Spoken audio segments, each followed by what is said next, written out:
கர்த்தருடைய நாமத்தினாலே உங்களை வாழ்த்துகிறேன். கர்த்தர் உங்களை ஆசீர்வதிப்பாராக. 2 தீமோத்தேயு 2ஆம் அதிகாரம் 5ஆம் வசனத்தின் அடிப்படையில் இளம் தலைமுறையே கேள், நீ பரிசை பெற்றுக்கொள்ளத்தக்கதாக ஓடு என்கிற தலைப்பின் கீழாக இன்றைக்கும் நாம் கர்த்தருடைய வார்த்தைகளை தியானிக்க பரிசுத்த ஆவியானவர் உதவி செய்வாராக. 2 தீமோத்தேயு 2ஆம் அதிகாரம் 5ஆம் வசனம். யாராவது ஒரு சத்தமா வாசிங்க.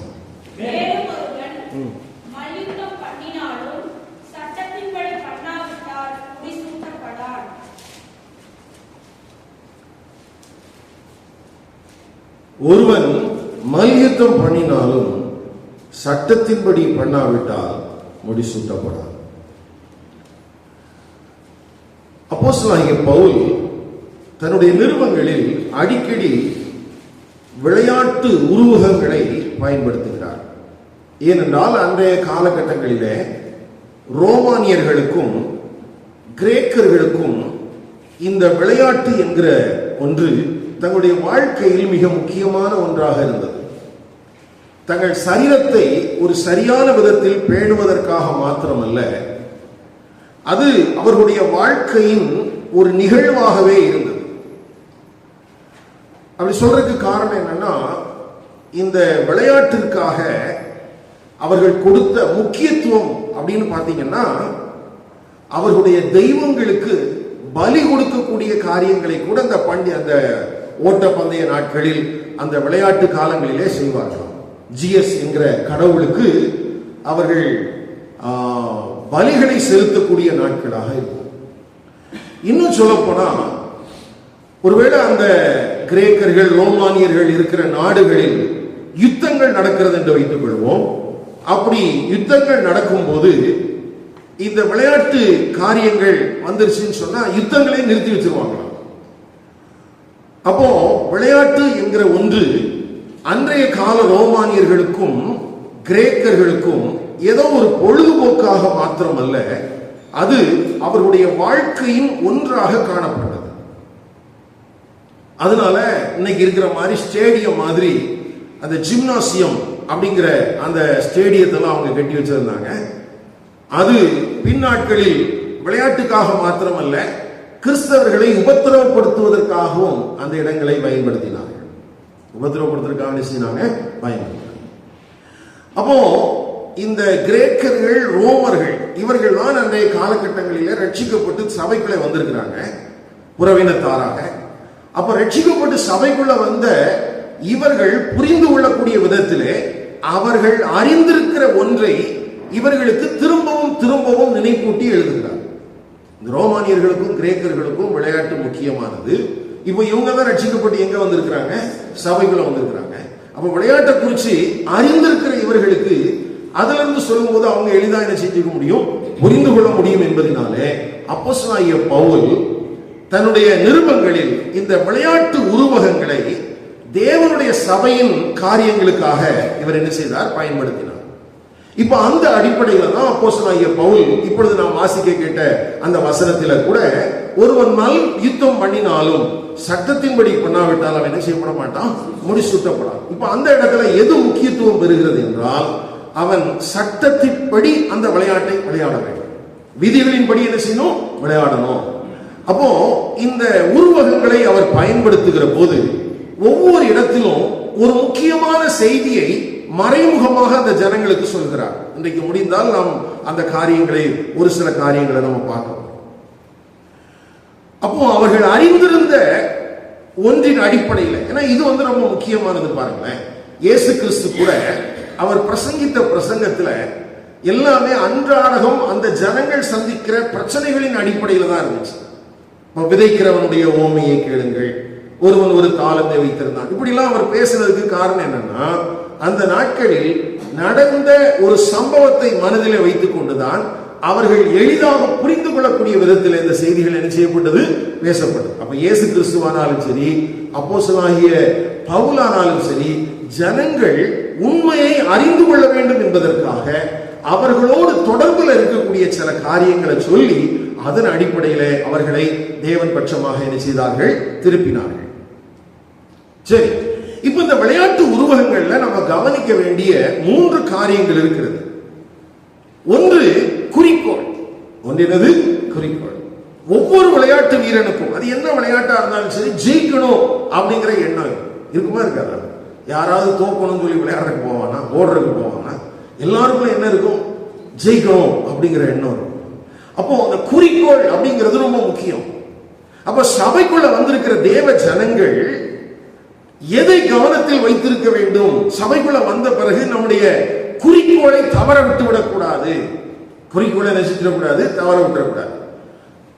இது ரொம்ப முக்கியம். பாருங்களேன், இது எல்லா இடத்துலயுமே நமக்கு தேவை. இப்ப நம்ம தனியா இருக்கிற வரைக்கும் பிரச்சனை இல்லை. கொஞ்சம் பேரோடு நம்ம சேரும் போதெல்லாம் நம்முடைய சுபாவங்கள் மாறும். நீங்க கவனிச்சு பாருங்க, தனியா உட்கார்ந்து ஆண்டவருடைய சமூகத்தில் ஜெபிக்கிற நேரத்தில் நமக்கு ஒரு நல்ல புத்தி இருக்கும். ஆமா ஆண்டவரே, நீங்க எவ்வளவு எனக்கு நன்மை செஞ்சிருக்கிறீங்க அப்படிலாம் நம்ம நினைச்சு ஆண்டவரை துதிச்சுட்டு சபைக்கு வருவோம், அல்லது வேற ஏதாவது பிரேயருக்கு போவோம். அங்க போனா 4 பேரோட சேர்ந்து என்னத்தையாவது கதை பேசி நமக்கு ஆண்டவர் கொடுத்திருக்கிற கிருபையை குறித்த உணர்வு இல்லாமலே போயிடும். அது எப்படி வந்துச்சு? தனியா ஜெபம் பண்ணும் போதெல்லாம் நல்ல புத்தி இருந்துச்சு அப்படின்னா, பொதுவா ஒரு இடத்துல கூடும் போது ஜனங்களுக்கு இந்த இயல்புனா, இப்ப நல்லா பாருங்க, நம்ம பிள்ளைங்க ஸ்கூலுக்கு போறாங்க, காலேஜுக்கு போறாங்க, நம்ம போனோம், ஸ்கூலுக்கு போனோம். வீட்டுல இருந்து அடி விழும் போதெல்லாம் நல்லதான் எண்ணத்துல தான் போனோம், படிக்கணும் தான் போனோம். கேட்டுக்கு போய் விடும்போதும் சொன்னாங்க, படி, நல்லா படின்னு சொன்னாங்க. அவன் நல்லா படிக்கிறேன்னு சொன்னோம். ஆனா அந்த டெஸ்க்ல போய் உட்கார்ந்தோம், புத்தி மாறிடுச்சு இல்லையா? எழுத வேண்டிய பேப்பர்ல எல்லாம் பட்டம் செஞ்சு விட்டாச்சு, படிக்கல. சரி, ஒரு வகுப்புல தான் அப்படி ஆகி போச்சுங்க. அடுத்த முறை நான் எப்படியாவது பாருங்க சரி பண்ணிடுறேன் அப்படின்னு சொல்லிட்டு தீர்மானம் எல்லாம் வீட்டுல இருந்து எடுத்தாச்சு. இப்போ அடுத்த வருஷம் போனா அதே மாதிரிதான் இருக்குது. இப்போ தனியா இருக்கும் போது நம்முடைய தீர்மானங்கள் நல்ல விதமாக இருக்கிறது. ஆனால் ஒரு குழுவாக சேரும் போது அந்த நோக்கங்கள் பல நேரத்தில் என்ன செய்யுது? சிதைஞ்சு போயிடுது. அதுக்கு பல காரணங்கள் இருக்கிறது. ஆனா விளையாட்டு வீரனை பொறுத்த வரைக்கும் அவன் எத்தனை பேர் ஸ்டேடியத்தில் உட்கார்ந்து பார்த்தாலும் அவனுடைய குறிக்கோள் என்னதுதான்? ஆமா, அங்கிருந்து அவங்க நல்ல விதத்தில் அவனுக்கு வாழ்த்தி கோஷம் போடுறதுக்கும் வாய்ப்பு இருக்குது, அல்லது அவனை தூஷணம் பண்ணி கோஷம் போடுறதுக்கும் வாய்ப்பு இருக்குது. இப்ப இந்தியாவுக்கும் பாகிஸ்தானுக்கும் கிரிக்கெட் மேட்ச் நடக்குதுன்னு வச்சுக்கோங்களேன். இப்ப அது இந்தியாவில் நடந்துச்சுன்னா என்ன ஆகும்? பாகிஸ்தானியர்கள் விளையாட முடியாதபடிக்கு அவர்களுக்கு ஒரு மன நெருக்கடி வரத்தக்கதாக இவங்க டவுன் டவுன் அப்படிலாம் கத்திட்டு இருப்பாங்க. ஆனா அங்க பந்து வீசுகிறவனுக்கும் அல்லது விளையாடுகிறவனுக்கும் குறிக்கோள் என்ன? நீ என்ன வேணாலும் சொல்லிட்டு போட, என்னுடைய குறிக்கோள் என்னதுதான்? ஜெயிக்கணும். அதுக்குதான் நாங்க வந்திருக்கிறேன். அப்போ ஒரு விளையாட்டு வீரனை இங்கே உருவகமாக தேவ சபைக்கு காண்பிப்பதற்கு காரணம் என்னன்னா, அவன் தன்னுடைய குறிக்கோளை குறித்து மிகவும் கவனம் உள்ளவனாக இருப்பான்.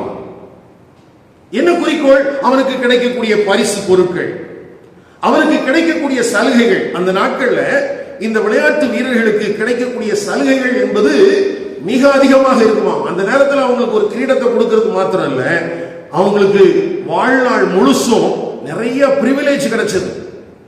சில நேரத்தில் இவர்களுக்காக சில கோட்டை சுவர்களையே இடிச்சிருவாங்களாம், இந்த விளையாட்டு வீரர்கள் உள்ளே வர வேண்டும் என்பதற்காக. இதெல்லாம் நம்ம ஊர்ல இன்னைக்கும் நடக்கிற காரியங்கள் தான். அவர்களுக்கு அரசாங்கம் கொடுக்கிற முக்கியத்துவம், ஜனங்கள் கொடுக்கக்கூடிய அங்கீகாரம், அவர்களுக்கு பொது ஜனங்களுக்கு மத்தியில் கிடைக்கக்கூடிய ஆரவாரம், வரவேற்பு, இது எல்லாமே இன்னைக்கு இருக்குது. அதுக்கு காரணம் என்னன்னா, அவர்கள் ஒரு குறிக்கோளோடு செயல்பட்டார்கள். குறிக்கோளோட என்ன செஞ்சாங்க? செயல்பட்டாங்க. அப்போ சபைக்குள்ள இருக்கிற நமக்கும் ஒரு குறிக்கோள் இருக்கணும். அந்த குறிக்கோள் தான் சில நேரத்தில் வஞ்சகமான போதனையாளர்கள் என்னவா மாத்திடுறாங்கன்னா, இந்த உலகம் சார்ந்ததாக மாற்றி விடுகிறார்கள். இப்படியாவது இந்த வருஷத்துல எதையாவது ஒன்று சாஞ்சு செஞ்சிடணும் அப்படிங்கிற ஒரு லக்கு தான் நியமிக்கப்படுகிறதே ஒழிய தேவனுக்கு அடுத்த காரியங்கள் நியமிக்கப்படுகிறது இல்லை. யோசிச்சு பாருங்களேன், இப்ப சபையில வந்திருக்கிற நம்ம எல்லாரும் இந்த வருஷம் ஒரு 5 சென்ட் இடம் வாங்கிடணும் அப்படின்னு சொல்லி குறிக்கோளோடு இருந்தோம்னா, நம்ம சபையில பங்கெடுக்கிற நேரம் அதிகமா இருக்குமா, தேவனோடு செலவிடுகிற நேரம் அதிகமா இருக்குமா, இல்ல வேலை செய்யற நேரங்கள் அதிகமா இருக்குமா? ஆனா நம்ம எதுக்காக அழைக்கப்பட்டிருக்கிறோம்? அப்போ என்னுடைய குறிக்கோளை நான் தவறான இடத்தில் வைத்திருந்தால் அதுவும் என்னுடைய வாழ்க்கையில் பெரிய என்ன சங்கடமா மாறிடும்.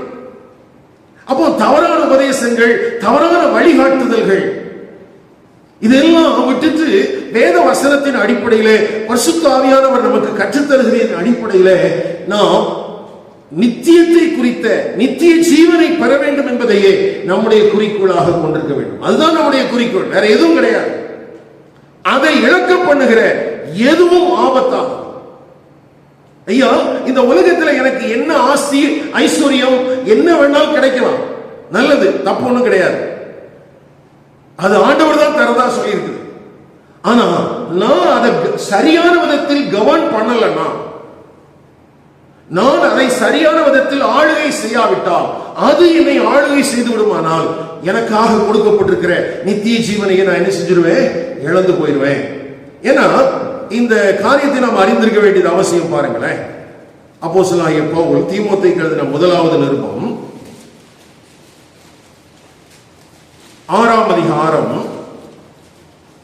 17ஆம் வசனத்திலிருந்து நானே உங்களுக்காக வாசிக்கிறேன்.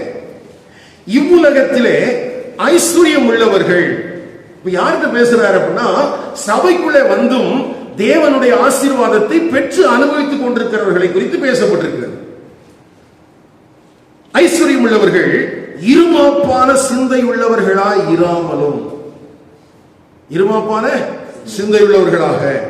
அடுத்தது, நிலையற்ற ஐஸ்வர்யத்தின் மேல் நம்பிக்கை வையாமலும், நாம் அனுபவிப்பதற்கு சகலவித நன்மைகளையும் நமக்கு சம்பூர்ணமாய் கொடுக்கிற ஜீவனுள்ள தேவன் மேல் நம்பிக்கை வைக்கவும். என்ன செய்யக்கூடாது, என்ன செய்யணும், நன்மை செய்யவும், நற்கிரியைகளில் ஐஸ்வர்யவான்களாகவும் தாராளமாய் கொடுக்கிறவர்களும் உதார குணமுள்ளவர்களாய் இருக்கவும். இப்படிலாம் சொல்லிட்டு 19 ரொம்ப ஹைலைட். நித்திய ஜீவனை பற்றி கொள்ளும்படி வரும் காலத்திற்காக தங்களுக்கு நல்ல ஆதாரத்தை பொக்கிஷமாக வைக்கவும் அவர்களுக்கு கட்டளையிடு. ஐயா, இந்த உலகத்தின் ஐஸ்வர்யத்தை பெற்ற ஒருவன் சபைக்குள்ள இருந்தால் அவன் அந்த ஐஸ்வர்யத்தை எப்படி கையாள வேண்டும் என்று எழுதப்பட்டிருக்கிறது. அப்படி கையாளும் போது அவன் எதை இழந்து விடக்கூடாது என்றால், நித்திய ஜீவனை இழந்து விடக்கூடாது. எதை இழந்து விடக்கூடாது? தேவனிடத்திலிருந்து பெற்ற ஆசீர்வாதங்கள் தான். அப்போ சபைக்குள்ள நம்முடைய குறிக்கோள் எதுவாக இருக்க வேண்டுமானால், நித்திய ஜீவனை சுதந்திரித்துக் கொள்ள வேண்டும். ஆதி காலம் முதல் பொய்யுரையாத தேவன் நமக்கு தந்திருக்கிற வாக்குத்தத்தம் என்னவா? நித்திய ஜீவனை அளிப்பேன் என்பதே. அந்த வாக்குத்தத்தத்தை உடையவர்களாகிய நமக்கு நம்மை சபையில கூட்டி சேர்ப்பதற்கான நோக்கம் என்ன, அல்லது இப்படி ஒரு ஊழியரை உங்களுக்கு உங்களாக வைத்திருக்கிறதற்கான நோக்கம் என்ன என்றால், அந்த நித்திய ஜீவனை பெறுவதற்கான ஒரு விசுவாசத்தை நீங்கள் உடையவர்களாக இருக்க வேண்டும். அந்த நித்திய ஜீவனை பெற வேண்டும் என்கிற அறிவு உடையவர்களாக இருக்க வேண்டும் என்பதற்காகவே ஆண்டவர் சபைக்குள்ளே ஊழியர்களை வைத்திருக்கிறார். கவனிங்கள், நம்முடைய குறிக்கோள் நித்திய ஜீவன். அந்த நித்திய ஜீவனை அடைவதற்கு இந்த உலகத்தில் எனக்கு இருக்கிற ஒரு படிப்போ அந்தஸ்தோ அல்லது பொருளாதாரமோ ஒரு தடையாக இருந்து விடவே கூடாது. அதை கையாளுகிறதிலே நாம் கவனமாக இருக்க வேண்டும். அடுத்தது மிக முக்கியமானது, சபை ஐக்கியத்துக்குள்ளே ஆண்டவர் வைத்திருக்கிற ஊழியனை எதற்காக வைத்திருக்கிறார் என்றால், அவன் மூலமாக நித்திய ஜீவனை பெறுவதற்கான விசுவாசத்தையும் அறிவையும் உடையவர்களாக ஜனங்கள் மாற வேண்டும். ஜனங்கள் என்ன செய்யணும்? மாறணும். அப்போ இந்த இடத்துல வந்திருக்கிற நீங்கள் உங்களுக்கான குறிக்கோளை நியமித்துக் கொள்ளுங்கள். அது என்னது? நித்திய ஜீவன். அந்த நித்திய ஜீவனை இழக்க பண்ணுகிற எதற்கும் நீங்கள் இடம் கொடுத்து விடக்கூடாது. அதுதான் உங்களுடைய பிரையாரிட்டி. அதற்காகத்தான் நீங்கள் தீவிரமான பயிற்சி செய்ய வேண்டும். உங்களுக்கு ஐஸ்வர்யம் இருந்தாலும் சரி, இல்லாவிட்டாலும் சரி, அதை அந்த சுதந்திரித்துக் கொள்வதற்கு தேவையான விசுவாசத்தை எப்படி பெறுவது, அதற்கு தேவையான அறிவை எப்படி பெறுவது என்பதற்காகத்தான் ஆண்டவர் சபையிலே நமக்கு நம்மை வைத்து நமக்கு என்ன செஞ்சிட்டு இருக்கிறார்? கற்றுக் கொடுத்துட்டு இருக்கிறார். அப்போ இதை பவுல் அந்த விளையாட்டு வீரர்கள் என்கிற உருவகத்திலிருந்து கொண்டு வருகிறார். அவங்க எப்படி அந்த என்னதான் குறியாக இருந்தாலும் அவங்க ஜெயிக்கணுங்கிறதுல தான் கவனமா இருக்கிறாங்க. அதே மாதிரி சபைக்குள்ள இருக்கிற ஜனங்களும் நித்திய ஜீவன் என்கிற குறிக்கோளை என்ன செய்து விடக்கூடாது? இழந்து விடக்கூடாது. இரண்டாவது, இந்த விளையாட்டு உருவகத்தில் கவனிக்க வேண்டிய காரியம் என்னன்னா, போட்டிக்கான விதிகள். விளையாட்டுன்னு சொன்னா என்ன செய்யணும்? சட்ட திட்டங்கள்லாம் இருக்கும் இல்லையா? அதுல அன்றைய ஒலிம்பிக் பந்தயத்துல 3 விதமான விதிகள் இருந்தது. ஒன்று, அவன் பிறப்பால் கிரேக்கனாக இருக்க வேண்டும். அவன் எப்படி இருக்கணும்? ஆமா, பிறப்பால் கிரேக்கனாக இருக்க வேண்டும். 2, நான் ஏற்கனவே சொன்னது போல 2 மாதங்கள் நடக்கக்கூடிய அந்த விளையாட்டிற்கு 10 மாதங்கள் அவன் பயிற்சி பெற வேண்டும். எத்தனை மாசம்? 10 மாசம். அப்ப பிறப்பால் கிரேக்கனாக இருக்க வேண்டும். அடுத்தது என்ன இருக்கணும்? 10 மாசம் பயிற்சி. அடுத்தது அந்த போட்டியில என்னெல்லாம் கண்டிஷன் போட்டிருக்காங்க. இப்ப மல்யுத்தம் பண்ணுகிறவன் ஒருவேளை எதிராளி அடிக்கிறான் அப்படின்னா பரவாயில்ல, அவன் கண்ணை நோண்டி எடுத்துடக்கூடாது, அப்படிலாம் செஞ்சிடக்கூடாது. அங்க ரூல்ஸ் அண்ட் ரெகுலேஷன்ஸ் எல்லாம் என்ன செய்யணும்? ஃபாலோ பண்ணணும்.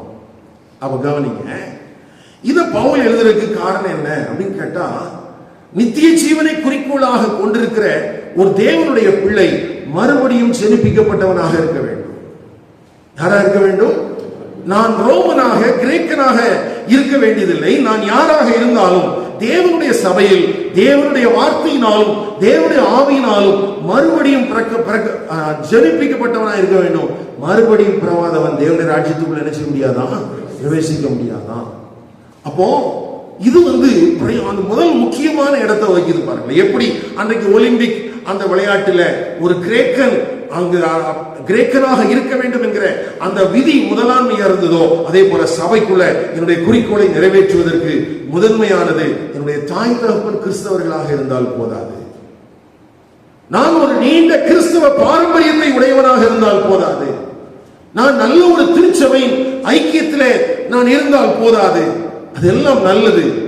ஆனால் எது முக்கியமானது? நிக்கோதேயுமா இருந்தாலும் சரி, மறுபடியும் பிறந்தாதான் தேவனுடைய ராஜ்யத்தின் கதவு திறக்கும். இல்லையா? இயேசு தெளிவா சொன்னார் யோவான் 3ஆம் அதிகாரத்தில், ஒருவன் மறுபடியும் பிறவாவிட்டால் தேவனுடைய ராஜ்யத்தை என்ன செய்ய மாட்டான்? சுதந்திரிக்க மாட்டான். அது நிக்கோதேமு போன்ற ஒரு பெரிய போதகனுக்கே தெரியவில்லை. அடுத்து 2வது, இந்த 10 மாச ட்ரைனிங். இந்த ட்ரைனிங்ல தான் என்ன சாப்பிடணும், என்ன சாப்பிடக்கூடாது, எப்படி வாழணும், எப்படி ஒரு டிசிப்ளினான லைஃபா இருக்கணும் அப்படிங்கறதெல்லாம் அவங்களுக்கு கற்றுக் கொடுப்பாங்க. 10 மாசம் ட்ரைனிங் எப்ப பார்த்தாலும் ஓடிக்கிட்டே இருக்க போறது இல்லை. ஓடிட்டு இருக்கிற நேரத்துல ஓடுவாங்க, மற்ற நேரத்துல என்ன சாப்பிடணும், என்ன உணவு ஆரோக்கியமானது சொல்லிக் கொடுப்பாங்க. அதை பிராக்டிஸ் பண்ணணும். அதே போல இச்சை அடக்கத்தோடு இருக்கணும், ஒரு செல்ஃப் டிசிப்ளின் இருக்கணும். இப்போ அந்த 10 மாசம் ட்ரைனிங் முடிச்ச உடனே இவன் விளையாட்டு பந்தயத்துக்கு போறதுக்கு முன்னால அங்க இருக்கிற கமிட்டியில போய் சத்தியம் பண்ணி கொடுக்கணுமா, நான் இந்த விதிகள் எல்லாம் ஃபாலோ பண்ணியிருக்கிறேன். நல்ல கவனிங்க, ஒரு அழிந்து போகிற ஒரு கிரீடத்துக்காக ஓடுகிறவர்கள் கூட அதை பெற வேண்டும் என்பதற்காக இத்தனை ஒழுக்கத்தோடு ஓடுகிறார்கள் என்றால், அழியாத ஒரு நித்திய ஜீவனை பெறுவதற்கு நாம் எவ்வளவு அக்கறை உள்ளவர்களாக இருக்க வேண்டும். எனக்கு அருமையான கர்த்தருடைய பிள்ளைகளே, 3வதாக நாம் இதில் கவனிக்க வேண்டிய காரியம் என்னன்னா, மிக முக்கியமானது பயிற்சி. இல்லையா? என்ன வேணும்? நமக்கு பயிற்சி வேணும். இந்த பயிற்சியாளர்கள் யார்? இப்ப நம்ம ஊர்லாம் கிரிக்கெட் தான் நமக்கு ரொம்ப ஃபேமஸ் இல்லையா? அப்போ விளையாட்டு நமக்கு தேசத்தின் விளையாட்டு ஹாக்கியா இருந்தா கூட நமக்கு கிரிக்கெட் தான் ரொம்ப ஃபெமிலியர். கிரிக்கெட்ல கோச் யார் வர்றாங்க அப்படின்னு பாத்தீங்கன்னா, கொஞ்சம் வருஷத்துக்கு முன்னால வரைக்கும் இந்தியாவில் அப்படி கோச்சஸே கிடையாது. அதுக்கு கூட வெளிநாட்டு வீரர்களைத்தான் சார்ந்து கொண்டிருந்தது நம்முடைய இந்திய தேசம். இப்பதான் கொஞ்சம் நமக்குள்ள இருக்கிற ஆட்கள் வராங்க. இப்போ அந்த நாட்கள்ல விளையாட்டு வீரர்களுக்கு யார் பயிற்சியாளர்களாக இருந்தார்கள் என்றால், ஏற்கனவே ஓடி பந்தயத்தில் ஜெயித்தவர்கள் கோச்சஸா இருந்தாங்க. யார் கோச்சஸா இருந்தாங்க? ஏற்கனவே ஓடி அனுபவம் உள்ள ஜெயித்தவர்கள். இப்போ இதை ரொம்ப எம்பசைஸ் பண்ணி தான் பவுலுடைய நிருபங்கள் இருக்கும். பவுல் தன்னை சரியான விதத்தில் ஓடுகிற ஒரு நல்ல ஒரு தேறின ஒரு போட்டியாளனாகத்தான் அவர் சொல்லுகிறார். வாசிக்கலாமே 2 தீமோத்தேயு 4ஆம் அதிகாரம் 7ஆம் வசனம் 8ஆம் வசனம். நல்ல போராட்டத்தை போராடினேன், ஓட்டத்தை முடித்தேன், விசுவாசத்தை காத்துக்கொண்டேன். ஆமா, அப்போ இந்த இடத்துல பவுல் தன்னை ஒரு பயிற்சியாளனாக காண்பிக்கிறான். அந்த பயிற்சியாளன் யார்? சரியான விதத்தில் ஓடி சரியான குறிக்கோளோடு அந்த அடையக்கூடிய ஒரு மனிதன். அப்போ தீமோத்தேயுக்கு சொன்னார் அப்படின்னு உடனே ஏதோ அவருடைய குமாரனா இருந்ததுனால அப்படி சொன்னார் அப்படின்னு இல்லாம, ஆன்மீக பயணத்தில் நித்திய ஜீவனை இழந்துவிடக் கூடாது என்கிற சரியான குறிக்கோளோடு நல்ல பயிற்சியோடு ஜெயமாக ஓடினவர்கள் சபையில் பயிற்சியாளர்களாக இருக்க வேண்டும். இன்றைய சபையின் பெரிய ஒரு துரதிர்ஷ்டம் என்ன தெரியுமா? 10 ஆண்டுகளாக திருச்சபையில் இருக்கிறோம், 20 ஆண்டுகளாக திருச்சபையில் இருக்கிறோம், 60 வருடங்கள் ஆகிவிட்டது, 60 வயதுக்கு மேல ஆயிடுச்சு. இப்போ என்னவா இருக்கிறீங்க அப்படின்னு கேட்டா அப்படிங்கிற மாதிரி வாயை திறந்து ஒண்ணும் பேசுறதுக்கு ஒண்ணுமே இல்லை 60 வயசு ஆளுங்களுக்கெல்லாம். கவனிங்கள் ஐயா, நீங்கள் குறிக்கோளோடு ஓடி விதிமுறைகளை கையாண்டு இளம் தலைமுறையை பயிற்றுவிக்கக்கூடியவர்களாக இருந்திருப்பீர்களானால் திருச்சபை சரியான விதத்தில் வளர்ந்திருக்கும், ஒரு ஆரோக்கியமான திருச்சபையாக இருந்திருக்கும். சீஷத்துவத்தின் முக்கியத்துவத்தை உணராத மூத்தவர்கள், திருச்சபையின் ஐக்கியத்தின் நோக்கத்தை மதியாதவர்கள் நீண்ட காலமாக திருச்சபையின் ஐக்கியத்தில் இருக்கிறார்கள். ஆனால் அவர்களால் இளையவர்களை உருவாக்கக்கூடிய இடத்திற்கு வர முடியவில்லை. நல்ல கவனிங்க, சபைக்குள்ள நீங்க நினைக்கிறீங்க இன்னைக்கு நமக்கு எப்படி போயிடுச்சுன்னா ஒரு பாஸ்டர் முன்னால இருந்து எல்லாத்தையும் செய்யணும் அப்படின்னு. அப்படி இல்லை. ஒரு பாஸ்டர் இருக்கணும், அவருடைய குடும்பம் சேர்ந்து இருக்கணும், அவருக்கு ஹெல்ப் பண்ணக்கூடிய உதவிக்காரர்கள் இருக்கணும், அவங்க குடும்பமா இருக்கணும். அது இல்லாம வயசுல மூத்த ஆண்கள் இளைய வாலிபர்களுக்கு வழிகாட்டுகிறவர்களாக இருக்கணும், வயதுல மூத்த பெண்கள் இளைய பெண்களுக்கு வழிகாட்டுகிறவர்களாக இருக்க வேண்டும். இப்படி சபைக்கு உள்ள இருக்கிற எல்லாருமே மற்றவர்களை பயிற்றுவிக்கிறவர்களாக இருக்க வேண்டும். இன்னைக்கு நம்ம எதையுமே செய்யாம எல்லாத்தையும் தூக்கி ஒரு மனுஷன் மேல வச்சுட்டு அந்த ஆள் ஒண்ணும் செய்யறது இல்லைன்னு இருக்கோம். இல்ல, அப்படி இல்லை. சபையினுடைய அட்மினிஸ்ட்ரேஷன் அல்லது சபை எப்படி செயல்பட வேண்டும் என்றால் சபைக்குள்ள இருக்கிற எல்லாருக்கும் பொறுப்பு இருக்குது. 20 வருஷம் சபைக்குள்ள இருக்கிறீங்க, இருக்கிற நீங்க உங்களுடைய குறிக்கோளில் நீங்கள் கவனமாக இருந்திருந்தால், விதிமுறைகளை கையாளுகிறதில் கவனமாக இருந்திருந்தால், பெற்றுக்கொள்ளத்தக்கதாக நீங்கள் ஓடின அனுபவம் உடையவர்களாக இருந்தால், நீங்கள் இளம் தலைமுறையை நடத்துவதற்கு சரியான தகுதியான நபராக இருப்பீர்கள். அப்படி இல்லாம 20 வருஷமா சர்ச்சுக்குள்ள இருக்கிற ஏன் பாட்டை பாடுறது பார்க்கறதே பெருசா இருக்குது, இதுல எங்க அடுத்தவங்களுக்கு நான் வழிகாட்டுறது அப்படிங்கிற எண்ணத்தோடு நீங்கள் இருப்பீர்களானால் ஐயா, உங்களுக்கான குறிக்கோளை நீங்கள் தவற விட்டு விட்டீர்கள் என்றுதான் அர்த்தம். நீங்கள் நல்ல ஒரு பயிற்சியாளர்களாக இல்லை. நம்ம என்ன பண்ணிடுவோம்னா யார் மேலேயாவது ஈஸியா குறை சொல்லிட்டு நான் இல்லைங்க அப்படின்னு யார் மேலேயா குறை சொல்லிடுவோம். சபைக்குள்ள வந்திருக்கிற நமக்கு ஒரு பொறுப்பு இருக்கிறது. அப்போஸ்தலன் எப்போ சொல்றாரு, நல்ல போராட்டத்தை நான் போராடினேன், நான் ஓட்டத்தை முடித்தேன், நான் விசுவாசத்தை காத்துக்கொண்டேன், எனக்காக ஒரு கிரீடம் காத்துக்கொண்டிருக்கிறது. அப்படி போல என்னை போலவே நான் உனக்கு கற்றுக் கொடுத்த அந்த வழியிலே தீமோத்தேயுவே தீத்துவே நீங்கள் வருவீர்களானால் நீங்களும் கிரீடத்தை பெற்றுக் கொள்வீர்கள். அப்போ ஏற்கனவே பவுல் என்ன மனநிலைமையில சொல்லி கொடுத்துட்டு இருக்கிறாருன்னா, முன்னால விசுவாச ஓட்டத்துல ஜெயித்த அந்த மனநிலைமையோடு அந்த அனுபவத்தோடு, அப்போ அந்த நித்திய ஜீவனை நான் குறிக்கோளாக வைத்து ஓடும் போது எனக்கு என்னெல்லாம் சவால்கள் வருகிறது, அதை எப்படி நான் ஜெயித்தேன் அப்படிங்கிற அந்த அனுபவத்தை மற்றவர்களுக்கு கற்றுக் கொடுக்கிற அந்த சீஷத்துவத்தின் பயிற்சி. நீங்க நல்ல பைபிள் படிச்சு உங்க வாழ்க்கையில சரியான விதத்தில் வேத வசனத்தை கையாண்டு நீங்கள் ஒரு தேறினவர்களாக இருந்தால் மற்றவர்களுக்கு கற்றுக் கொடுக்க முடியும்.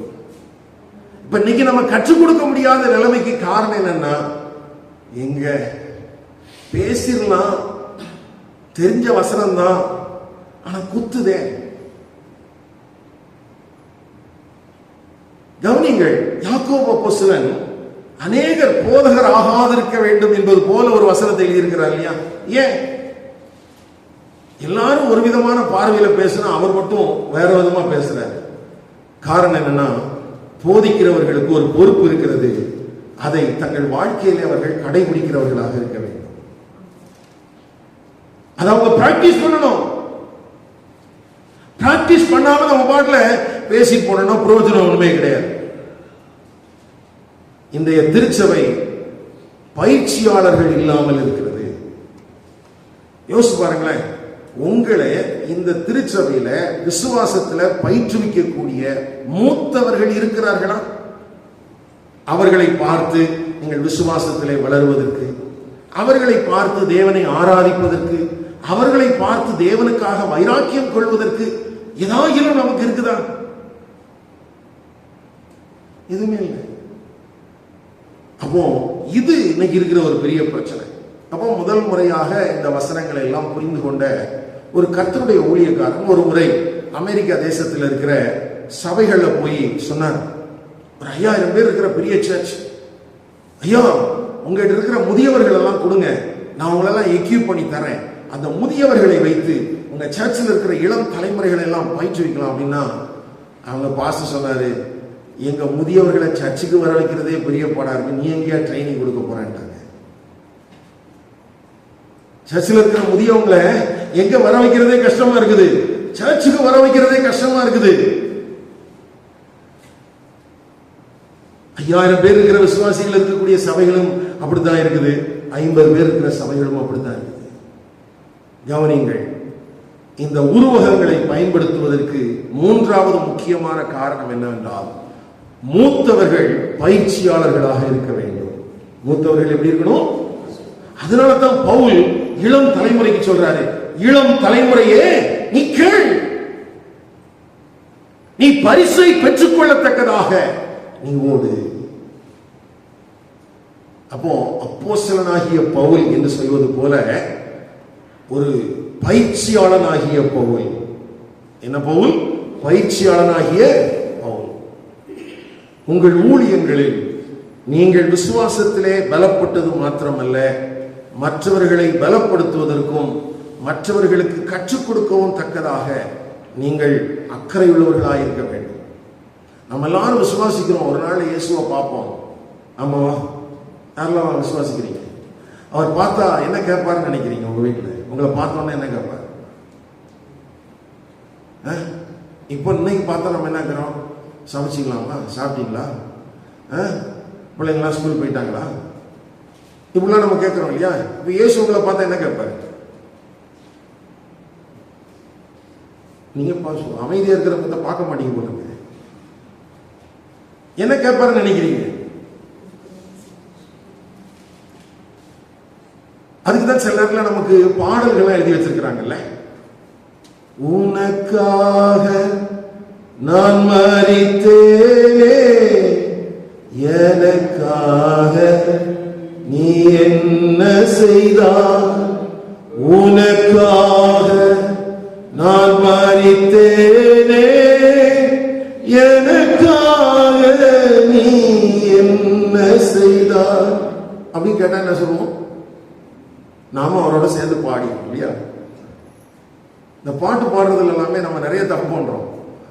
அதாவது சில இடத்துல ஆண்டவர் நம்மளை பார்த்து பாடுற மாதிரி இருக்கும், அதை நம்ம கேட்டுட்டு இருக்கணும், அதுக்கு நம்ம பதில் சொல்லணும். நம்ம என்ன பண்ணணும்? அதுக்கும் சேர்ந்து பாடினோம். இப்ப உங்ககிட்ட கேட்கிறார், உனக்காக நான் மரித்தேனே, எனக்காக நீ என்ன செய்தாய் என்றால் நீங்கள் என்ன சொல்லுவீங்க?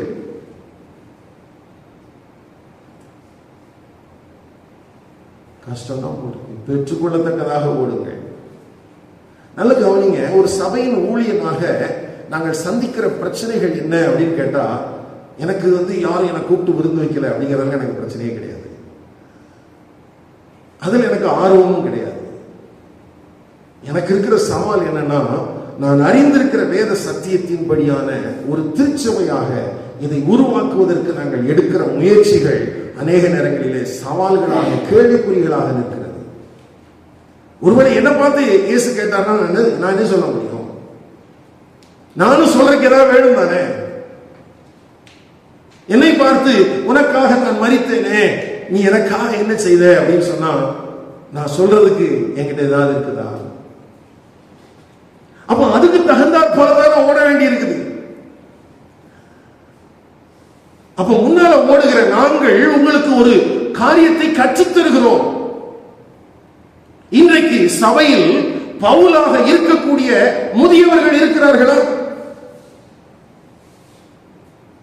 நம்முடைய வேத பாடசாலை வகுப்புக்கு 2வது ஆண்டு அதை நடத்தும் போது அதுல சொல்லிக் கொடுக்கறதுக்காக கொஞ்சம் வெளியில இருந்தா ஆட்களை கூட்டம். அப்பா, என்னுடைய வாழ்க்கையில நான் சந்திச்ச மிக கடுமையான காலம் அது. அதுக்கு பிறகு முடிவு பண்ணோம், இனி யாரையும் கூப்பிடுறது இல்லை.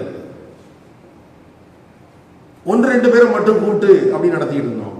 இந்த ஆண்டெல்லாம் யாரையுமே கூப்பிடல, நான் மட்டும் தான் நடத்திக்கிட்டே இருந்தேன். ஏன் தெரியுமா? எனக்கு மட்டும் தான் பைபிள் தெரியும் நான் நினைக்கிறேன். நான் இல்லைங்க, இல்லை. வேதத்தை வேதமாக போதிக்கக்கூடிய நபர்களாக யாரும் இல்லை. எல்லாம் சொந்த கதை, எல்லாருக்கும் சோக கதை இருக்குது. அதெல்லாம் உட்கார்ந்து அப்படியே பேசிக்கிட்டே இருந்தாங்கன்னா நான் அதுக்கு பாடம் நடத்துறதுக்கு வைக்கலையே. நல்ல கவனிங்க, இன்றைக்கு தேவனுடைய ராஜ்யத்தின் பணிகளில் எல்லாருக்கும் ரொம்ப வைராக்கியம் எதுன்னா கீபோர்டு கத்துக்கணும், அல்லது ஒரு கிட்டார் போடுற கத்துக்கணும், நல்ல ஒரு மியூசிக் இன்ஸ்ட்ருமெண்ட் எல்லாம் வாசிக்கணும், நல்லா பாடணும். எல்லாம் சரிங்க. வேதத்தை போதிப்பதற்கு ஆட்கள் தேவை. வேதத்தை தங்கள் வாழ்க்கையில் புரிந்து கொண்டு அதை பிராக்டிஸ் பண்ணி அதை மற்றவர்களுக்கு கடத்தக்கூடிய ஆட்கள் இன்றைக்கு இல்லை. அதுல நமக்கு ஆர்வம் வர மாட்டேங்குது. அதுல உங்களுக்கு ஆர்வம் வந்துச்சுன்னா நீங்க தேறிட்டீங்கன்னு அர்த்தம். கர்த்தர் நல்லது. அப்ப 3 காரியங்கள் முக்கியம். என்னெல்லாம்? 1 குறிக்கோள், 2 விதிகள், 3 பயிற்சி. பயிற்சியாளர்கள். இப்போ இதன் அடிப்படையில் ஒரு 4 வசனத்தை மட்டும் சொல்லிட்டு நம்ம முடிக்க போறோம்.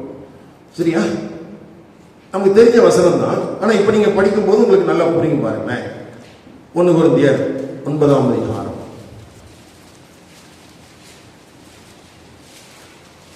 24 27 வரைக்கும் அதே மாதிரி ஒரு உருவகம் தான்.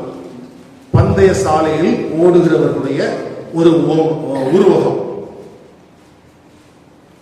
இப்போ நீங்க இந்த வார்த்தையை சேர்த்துக்கிடணும். எதெல்லாம்? குறிக்கோளோடு, விதிகளோடு, பயிற்சியாளரின் துணையோடு.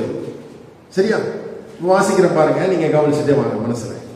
பந்தய சாலையில் ஓடுகிறவர்கள் எல்லாரும் ஓடுவார்கள், ஆகிலும் ஒருவனே பந்தயத்தை பெறுவான் என்று அறியீர்களா? நீங்கள் பெற்றுக்கொள்ளத்தக்கதாக ஓடுங்கள். அப்படின்னா அதுல என்னெல்லாம் அடங்கி இருக்குது? குறிக்கோள் உள்ளவர்களாக இருக்க வேண்டும், விதிகளை பின்பற்றுகிறவர்களாக இருக்க வேண்டும், பயிற்சியாளர்கள் சொல்லிக் கொடுத்த பயிற்சியை செய்தவர்களாக இருக்க வேண்டும். ஓகேவா? அடுத்த வசனம் பாருங்க. பந்தயத்திற்கு போராடுகிற யாவரும் எல்லாவற்றிலேயும் இச்சையடக்கமாயிருப்பார்கள். இப்பதான் விதிகள் இல்லையா? இருப்பார்கள். அவர்கள் அழிவுள்ள கிரீடத்தை பெறும்படிக்கு அப்படி செய்கிறார்கள், நாமோ அழிவில்லாத கிரீடத்தை பெறும்படிக்கு அப்படி செய்யும். இப்போ எதை இந்த இடத்துல பவுல் எம்பசைஸ் பண்றாருன்னா, முன்னால நிறுத்துறாருன்னா விதிகளை முக்கியப்படுத்துறார். எது முக்கியம்? விதிகள். என்ன விதி? சுய கட்டுப்பாடு. எது முக்கியம்? சுய கட்டுப்பாடு. இந்த சுய கட்டுப்பாடு இருந்தால்தான் கிறிஸ்துவை பிரதிபலிக்க முடியும். சுய கட்டுப்பாடு இருந்தால்தான் பிறரை கிறிஸ்துவண்டைக்கு நான் வழி நடத்த முடியும். ஒரு செல்ஃப் டிசிப்ளின் இல்லாத ஒரு கிறிஸ்தவனாக நான் இருந்தேனானால் நானும் கிறிஸ்துவை பிரதிபலிக்க முடியாது, நான் மற்றவர்களை கிறிஸ்துவண்டைக்கு வழி நடத்தவும் முடியாது. அப்போ நாமோ அழிவில்லாத கிரீடத்தை பெறும்படிக்கு நாம் என்ன செய்கிறோம்? அப்படி செய்கிறோம். அடுத்த வருஷம், ஆதலால் நான் பயிற்சியாளனாகிய நான் நிச்சயம் இல்லாதவனாக ஓடேன், ஆகாயத்தை அடிக்கிறவனாக சிலம்பம் பண்ணேன், மற்றவர்களுக்கு பிரசங்கம் பண்ணுகிற நான் தானே ஆகாதவனாய் பயிராதபடிக்கு என் சரீரத்தை ஒடுக்கி கீழ்படுத்துகிறேன். புரியுதா? இப்போ இந்த இடத்துல பவுல் தன்னை எப்படி கொடுத்துட்டாரு? பயிற்சியாளனாக. அப்போ இந்த இடத்துல ஒரு சுய கட்டுப்பாடு, விதிகளை கையாளுகிறவர்களாக இருக்க வேண்டும் என்று கொரிந்து சபைக்கு எழுதுகிறார். அடுத்த எக்ஸாம்பிள் பார்க்கலாம். 1 தீமோத்தேயு 4ஆம் அதிகாரம் 7ஆம் வசனத்திலிருந்து 10ஆம் வசனம் வரை. அங்க எப்படி எழுதி இருக்குது பாருங்க. 8ஆம் வசனத்துல, சாரி 7ஆம் வசனத்திலே எப்படி எழுதி இருக்குது? சீர்கேடும் கிழவிகள் பேச்சுமாய் இருக்கிற கட்டுக்கதைகளுக்கு விலகி தேவ பக்திக்கு ஏதுவாக என்ன செய்ய.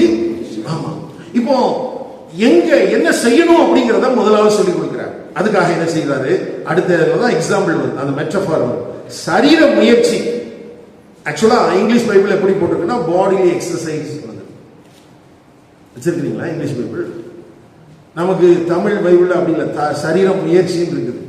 ஆனா இங்கிலீஷ் பைபிள் என்ன இருக்குன்னா, சரீர பிரகாரமாக நாம் செய்யக்கூடிய ஒரு எக்ஸசைஸ் அற்ப பிரயோஜனம் உள்ளது. அது எப்படிப்பட்டது? அற்ப பிரயோஜனம் உள்ளது. தேவ பக்தியானது இந்த ஜீவனுக்கும் இதற்கு பின்வரும் ஜீவனுக்கும் வாக்குத்தத்தம் உள்ளதாகையால் எல்லாவற்றிலும் பிரயோஜனம் உள்ளது. அப்ப எது எனக்கு முக்கியம்? சரீரத்தை பேணக்கூடிய விதத்துல நல்ல எக்ஸசைஸ் பண்றதா? அந்த இடத்துல அந்த எக்ஸசைஸுக்கு சொல்லப்பட்டிருக்கிற வார்த்தை என்னன்னா ஜிம்னாசியம். ஜிம்னாஸ்டிக் எல்லாம் கேள்விப்பட்டிருக்கீங்க இல்லையா? உடம்ப அப்படியே ரப்பர் மாதிரி வளைச்சி இன்னைக்கு பல விதத்துல என்ன செய்யறாங்க, நிறைய பேர் செயல்படுறாங்க. இப்போ அந்த மாதிரி செய்வது நல்லதா, தேவ பக்திக்காக பிரயாசப்படுவது நல்லதான்னு கேட்டா பவுல் என்கிற பயிற்சியாளர் சொல்றாரு, நீ தேவ பக்திக்காக முயற்சி பண்ணு. எது முயற்சி பண்ணு அப்படின்னு என்ன அர்த்தம்? உன்னுடைய மனதை, உன்னுடைய ஆவி, உன்னுடைய ஆத்துமா, உன்னுடைய சரீரத்தை தேவனுக்கு என்று அர்ப்பணித்தவனாக நீ வாழ பழகிக்கொள். அழிந்து போகிற ஒரு உடலுக்காக, உடலின் மகிமைக்காக ஜிம்முக்கு போறாங்க, ஜிம்னாஸ்டிக்ல வெற்றி பெற வேண்டும் என்பதற்காக அதுல உணவு கட்டுப்பாடுகளை வச்சிருக்காங்க, அதுக்காக ரொம்ப ட்ரைனிங் எல்லாம் எடுக்கிறாங்க, அதெல்லாம் பண்றாங்க. ஆனா அழியாத ஒன்றை பெறப்போகிற நீ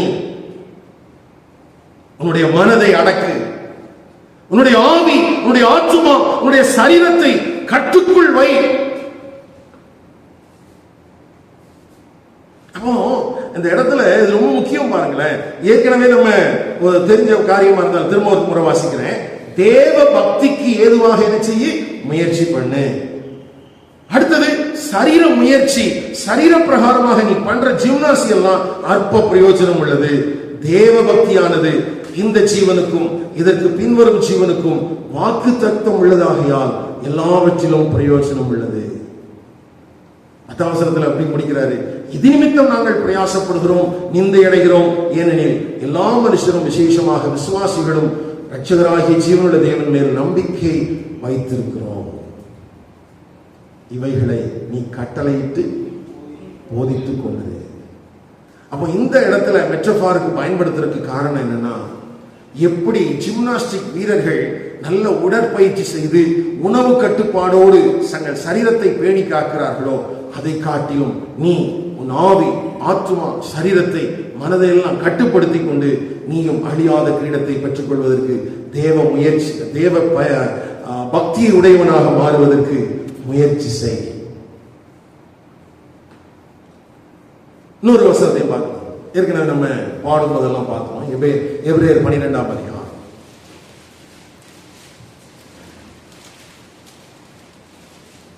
1ஆம் வசனம் பாருங்களேன்.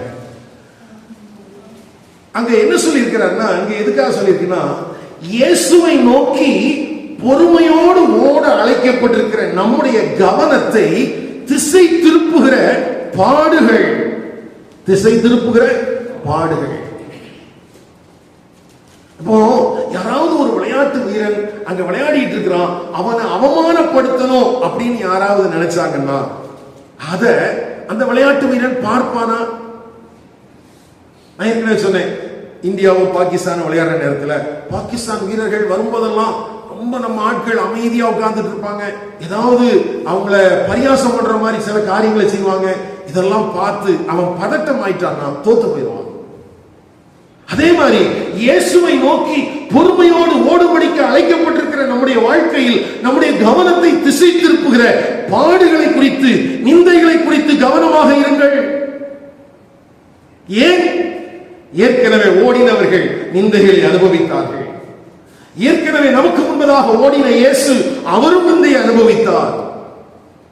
ஆகவே அவர்களும் நிந்தை அனுபவித்தாலும் தங்களுடைய ஓட்டத்தில் கவனமாக இருந்தார்கள், பெற்றுக்கொள்ளத்தக்கதாக ஓடினார்கள்.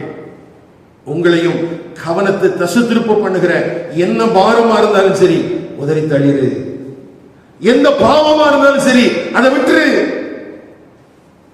அப்படின்னா என்ன அர்த்தம் தெரியுமா? இந்த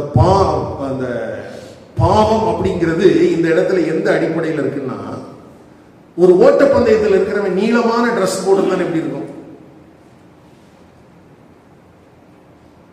ஓட்டப்பந்தயத்தில் ஓடுறவங்க என்ன பண்றாங்க? ஷார்ட்ஸ் போடுறாங்க. ஏன்? இடறிடுவாங்க இல்லையா? அப்போ அந்த ஓட்ட பந்தயத்திற்கான ஒரு ஆடை இருக்கிறது. அப்போ உன்னுடைய ஓட்டத்திற்கு எதுவெல்லாம் தடையா இருக்குன்னு நீ நினைக்கிறியோ அதெல்லாம் உன்னை விட்டு மாத்திரு. அது உனக்கு தான் தெரியும். நீ இயேசுவை பின்பற்றுவதற்கு, உன்னை பாவம் செய்ய தூண்டுவதற்கு, உன்னுடைய கவனங்களை திசை திருப்பதற்கு சத்துரு எந்தெந்த இடங்களில் எல்லாம் முயற்சி செய்கிறான் என்று உனக்கு தெரியும் அல்லவா? அதெல்லாம் தூக்கி போடு. அதை எப்படி தூக்கி போடுறோமா? பழைய துணியை நாம எப்படி திருப்பி தூக்கி எறிவோமோ அதை திருப்பி எடுக்கணுங்கிற எண்ணத்தில் எரிய மாட்டோம் இல்லையா? அதே மாதிரி எரிஞ்சிடணும். பாரமாக இருந்தாலும் பாவமாக இருந்தாலும் பழைய அழுக்கு துணிகளை நாம் எரிவது போல கலட்டி எரிந்துவிட்டு எனக்கென்று நியமிக்கப்பட்டிருக்கிற குறிக்கோளோடு கூட நான் இலக்கை நோக்கி ஓடுவதற்கு நான் அழைக்கப்பட்டிருக்கிறேன். நான் கண்களை பதிய வைத்த இடத்திலிருந்து அதனுடைய கவனங்களை நான் திசை திருப்பதற்கு இடம் கொடுத்து விடக்கூடாது. அப்போ 4வது மெட்ரஃபார் இதுக்காக, சாரி 3வது மெட்ரஃபார், 4வது பாருங்க, பிலிப்பியர் 3ஆம் அதிகாரம். இதை மட்டும் பார்த்துட்டோம். பிலிப்பியர் 3ஆம் அதிகாரம் 14ஆம் வசனத்திலிருந்து 16ஆம் வசனம் வரை. பிலிப்பியர் 2ஆம் அதிகாரம். கிறிஸ்து இயேசுவுக்குள் தேவன் அழைக்க பரம அழைப்பின் பந்தய பொருளுக்காக இலக்கை நோக்கி தொடர்கிறேன். ஆகையால் நம்மில் தேடினவர்கள் யாவரும் இந்த சிந்தையாய் இருக்க கடவோம். எந்த காரியத்திலாவது நீங்கள் வேறு சிந்தையாய் இருந்தால் அதையும் தேவன் உங்களுக்கு வெளிப்படுத்துவார். ஆகிலும் நாம் எதுவரையில் தேடி இருக்கிறோமோ அது முதல் ஒரே ஒழுக்கமாய் நடந்து கொண்டு ஒரே சிந்தையாய் இருப்போமாக. சகோதரரே, நீங்கள் என்னோட கூட பின்பற்றுகிறவர்களாகி நாங்கள் உங்களுக்கு வழிகாட்டுகிறபடி நடக்கிறவர்களை மாதிரியாக நோக்குங்கள். சரி, இப்போ நல்லா கவனிச்சுங்க. நான் ஏற்கனவே சொன்னேன், 3 பாயிண்ட் சொன்னேன் இல்லையா? குறிக்கோள், விதிகள், அடுத்தது பயிற்சியாளர் அல்லது பயிற்சி. இப்ப இந்த இடத்துல பவுல் எப்படி எழுதுறார்? தன்னை ஒரு பயிற்சியாளராக வைத்துக் கொண்டு நான் எப்படி நடக்கிறேனோ அப்படியே நீங்க நினைச்சீங்க நடக்கு. அவர் எப்படி நடந்தாரா? நான் அச்சீவ் பண்ணிட்டேன்னா என்னால சொல்ல முடியல. நான் என்னுடைய குறிக்கோளை அடைந்து விட்டேனா என்று எனக்கு தெரியாது. நான் ஆனால் அந்த குறிக்கோளை அடைய வேண்டும் என்பதற்காக தொடர்ந்து நான் ஓடிக்கொண்டே இருக்கிறேன். என்னை யாராயிலும் கேலி செய்தாலும் சரி, என்னை யாராயிலும் அவமானப்படுத்தினாலும் சரி, என்னை யாராயிலும் கல்லெறிந்தாலும் சரி, யாராவது என்னை சூறையாடினாலும் சரி, நான் என்ன பண்ணிட்டு இருக்கிறேன்னா அதை எப்படியாயிலும் என் வாழ்க்கையை நிறைவேற்றிவிட வேண்டும் என்பதற்காகத்தான் நான் தொடர்ந்து என்ன செஞ்சிட்டு இருக்கிறேன்? ஓடிட்டே இருக்கிறேன். அதனால நீங்களும் என்னை போலவே என்ன ஃபாலோ பண்ணி நான் உங்களுக்கு காண்பிக்கிற வழியின்படியே நீங்களும் என்ன செய்யுங்க? நடங்க. இப்போ இதுல பவுல் என்ன அர்த்தத்துல சொல்றாருன்னா, இப்போ இந்த ரிலே ரேஸ் எல்லாம் ஓடும்போது, தொடர் ஓட்டெல்லாம் ஓடும்போது என்ன பண்ணுவாங்கன்னா, ஃபர்ஸ்ட் ரவுண்ட்ல வர்றவங்க வந்து வேகமா ஆரம்பிப்பாங்க, அடுத்தது இன்னும் கொஞ்சம் வேகமா ஆரம்பிப்பாங்க. அடுத்த ரவுண்ட்ல வர்றவங்க, அந்த கடைசி ரவுண்ட்ல வர்றவங்க முதல் ஓட ஆரம்பித்தவங்களை காட்டிலும் பல மடங்கு வேகமா தங்களுடைய ஓட்டத்தை நினைச்சுவாங்க, தொடருவாங்க. அப்படின்னா என்ன அர்த்தம்னா, என்னுடைய ஓட்டத்தை தொடங்கும் போது நான் கவனமாக இருந்ததை காட்டிலும் இன்னும் கூடுதல் கவனத்தோடு, கவன சிதறல்களுக்கு இடம் கொடுக்காமல், தேவையில்லாத காரியங்களுக்கு இடம் கொடுக்காமல், என்ன டிசிப்ளின் பண்ணிக்கிட்டு நான் என்னுடைய ஓட்டத்தை இறுதியாக முடிக்க போகிற காலத்திலே இன்னும் கவனமாக ஓட வேண்டும். இன்னும் கவனமாக ஓட வேண்டும். ஐயா, தொடங்கும் போது நமக்கு என்ன ஒழுக்கம், என்ன ஒழுக்க நெறிகளை ஃபாலோ பண்ணோமோ அதை காட்டிலும் பல மடங்கு கூடுதல் கவனத்தோடு நம்முடைய ஓட்டத்தை ஓடி முடிக்க வேண்டும். ஏனென்றால் நமக்கு தொடக்கமும் முக்கியம், முடிவும் முக்கியம். முடிவு பரியந்தம் நிலைத்திருக்கிறவனே ரட்சிக்கப்படுவான். கடந்த வாரத்தில் கூட வெள்ளிக்கிழமை உபவாச ஜெபத்தில் எப்படி காரியத்தை பார்த்தோம். தொடக்கம் அது எப்படி இருக்கணும்? இடுக்கமான வாசல் வழியாக இருக்க வேண்டும். வளர்ச்சி தேவையற்ற திசை திருப்புதலுக்கு இடம் கொடுக்காமல் கனிவுள்ள வாழ்க்கை வாழ்வதற்கும் தேவ சித்தம் செய்வதற்கும் கவனமாக இருக்க வேண்டும். முடிவு கர்த்தருடைய வசனத்துக்கு கீழ்ப்படிந்து ஒரு நல்ல முடிவுள்ளதா இருக்க வேண்டும். இப்போ இங்கே என்ன சொல்லியிருக்கேன்னா, என்னுடைய முடிவு எப்படி இருக்கணும்? சரியா இருக்கணும். பந்தயத்தில் ஓடுகிறவர்கள் வேடிக்கை பார்க்க வருகிறவர்களை ரசிப்பதில்லை. சொல்லட்டுமா? பந்தயத்தில் ஓடுகிறவர்கள் யாரை பார்ப்பதில்லை? நீங்க டான்ஸ் ஆடலாம், நீங்க விசில் அடிக்கலாம், சட்டை கட்டி வீசலாம், சத்தம் போடலாம், ஆர்ப்பாரம் எல்லாம் பண்ணலாம். ஆனா இதை யார் பார்க்க மாட்டாங்க? ஓட்டு பந்தயத்தில் இருக்கிறவங்க பார்க்க மாட்டான். அவனுக்கு அதெல்லாம் முக்கியம். அப்போ ஒரு பெரிய ஸ்டேடியத்துல ஆயிரக்கணக்கான ஜனங்கள் குழுமி இருந்து பல விதத்திலும் அங்க காரியங்கள் நடந்து கொண்டிருக்கலாம். ஆனா அந்த கிரவுண்டுக்குள்ள நிக்கிறவன் அந்த நேரத்திலையும் தன்னுடைய குறிக்கோள்ல கவனமா இருப்பான். அந்த நேரத்திலையும் விதிமுறைகளை கையாளுவதில் கவனமாக இருப்பான். அந்த நேரத்திலையும் தன்னுடைய பயிற்சியாளர் என்ன சொல்லி கொடுத்தாங்கிறத மனதில் கொண்டு அவன் கவனமாக தன்னுடைய ஓட்டத்தை நிறைவேற்றுவான். இதைத்தான் பவுல் திருச்சபையில் இருக்கிற தேவனுடைய பிள்ளைகளுக்கு தருகிறார். குறிப்பாக இளம் தலைமுறைகளுக்கு. இளம் தலைமுறையே கேள், சபைக்குள் எல்லாரும் நீ பின்பற்றக்கூடிய பயிற்சியாளர்களாக இருப்பார்கள் என்று சொல்லிவிட முடியாது. அதெல்லாம் நம்ம ஆரம்பத்திலிருந்து பார்த்துட்டு இருக்கிறோம். சபைக்குள்ள இருக்கிற எல்லாரும் உனக்கு பயிற்சியாளர்களாக இருப்பார்களா? தெரியாது. ஆனால் பயிற்சியாளர்கள் என்ன கற்றுக் கொடுக்கிறார்கள் என்பதை குறித்து நீ கவனமாக இரு. உன்னுடைய குறிக்கோள் அதை நீ கவன சிதறலுக்கு இடம் கொடுக்கிறாங்க. ஏன்னா விதிமுறைகள் ரொம்ப முக்கியம் இல்லை. நல்ல குறிக்கோள் தான் ஓடுனேன். யோசிச்சு பாருங்களேன், யாராவது ஒரு ஓட்ட பந்தயத்தில் இருக்கிற வீரன் ரோட்ல இருக்கிற ஃபாஸ்ட் ஃபுட் எல்லாம் உட்கார்ந்து சாப்பிட்டு போனா ஏன் சாப்பிட மாட்டான்? அவனுக்கு எது முக்கியம்? பயிற்சி எந்த அளவுக்கு முக்கியமோ அதே அளவுக்கு தன்னுடைய மாயையும் ரொம்ப கட்டுப்பாடா வச்சிருக்க வேண்டியது அவசியம். தன்னுடைய சரீரத்தை அடக்கி ஆளுவதற்கு அவன் கவனமா இருக்க வேண்டும். அப்போ ஒரு பக்கத்துல நான் பயிற்சி பண்றேன்னு சொல்லிட்டு இன்னொரு பக்கத்துல ஊர்மைய போயிருக்க. சொல்ற புரியுதா? ஒரு பக்கத்துல நான் வேதத்தை வாசிக்கிறேன், ஒரு பக்கத்துல ஜெபிக்கிறேன், ஒரு பக்கத்துல சபை ஐக்கியத்துல பங்கு பெறுகிறேன். இதெல்லாம் நல்ல பயிற்சிகள், நல்லது. ஆனா இச்சையடக்கம் இல்லைன்னு வச்சுக்கோங்களேன், உலகத்துல போய் அங்கங்க பார்த்துட்டு இப்படி நல்லா இருக்கும், அது நல்லா இருக்காது. ஓட்டப்பந்தய சாலையில் ஓடுகிற யாரும் தொப்பையோடு இருப்பதற்கு வாய்ப்பு இல்லை என்று நினைக்கிறேன். இல்லையா? எனக்கு ஒரு டாக்டர் என்னுடைய தொப்பையை குறைக்கணும்னு சொன்னது எப்போன்னா கிட்டத்தட்ட ஒரு 17 ஆண்டுகளுக்கு முன்னாங்க. அப்போ அவர் தொப்பைன்னு சொல்லலை, இந்த பவுச் உங்களுக்கு டேஞ்சர் அப்படின்னாரு. அவன் அந்த டாக்டரை பார்த்து ரொம்ப வருஷம் ஆச்சு. ஆனால் எனக்கு அப்பப்போ அவர் சொன்னது ஞாபகம், அவர் கையை வச்சு குத்தி சொன்னாங்க.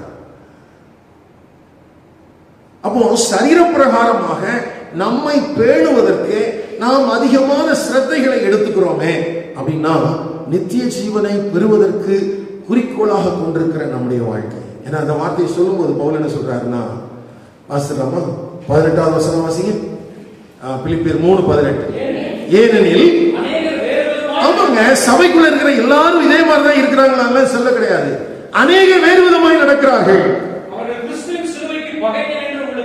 அவர்கள் கிறிஸ்துவின் சிலுவைக்கு பகைஞர் என்று உங்களுக்கு அநேகம் தரம் சொன்னேன், இப்பொழுதும் கண்ணீரோடு சொல்லுகிறேன். அவர்களுடைய முடிவு அழிவு, அவர்களுடைய தேவன் வயிறு, அவர்கள் பூமிக்கு அடுத்தவைகளையே சிந்தித்துக் கொண்டிருக்கிறார்கள். அவர்கள் கிறிஸ்துவின் சிலுவைக்கு பகைஞர். சபையில வந்த பிறகும் இந்த உலகத்திற்காகவே வாழ நினைக்கிற மனிதர்களை குறித்து எழுதியிருக்கிறது. அவர்களைப் போல அல்ல. எனக்கு பயிற்சியாளனாக ஆண்டவர் நியமித்து வைத்திருக்கிற பவுல் என்கிற முதியவன், அவனை பார்த்து ஓடின தீமோத்தேயு, இவரிடத்திலிருந்து நான் கற்றுக்கொள்ள வேண்டும். அவர்கள் என்ன கற்றுக் கொடுக்கிறார்கள்? அவங்க சொல்றாங்க 20ஆம் வசனத்துல, நம்முடைய குடியிருப்போ பரலோகத்தில் இருக்கிறது, அங்கே இருந்து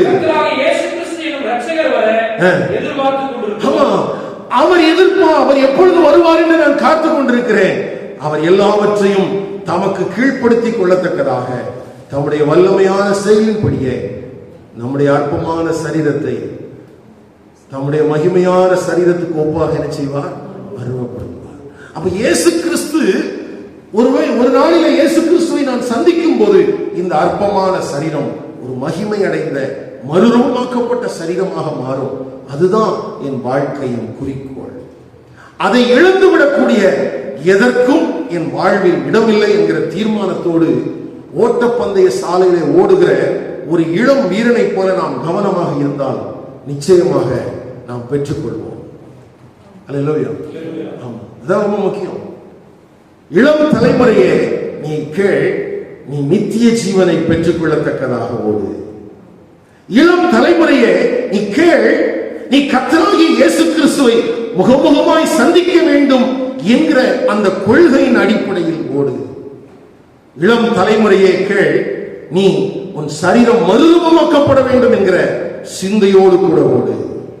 இதுக்கு மாறா உன்னுடைய கவனத்தை திசை திருப்புகிற எந்த காரியங்களா இருந்தாலும், அது சபைக்குள்ள இருந்தாலும் சரி, அது யாருடைய வாழ்க்கையில் இருந்தாலும் சரி, அது பின்பற்ற தகாத மாதிரிகளாக இருக்கிறார்கள்.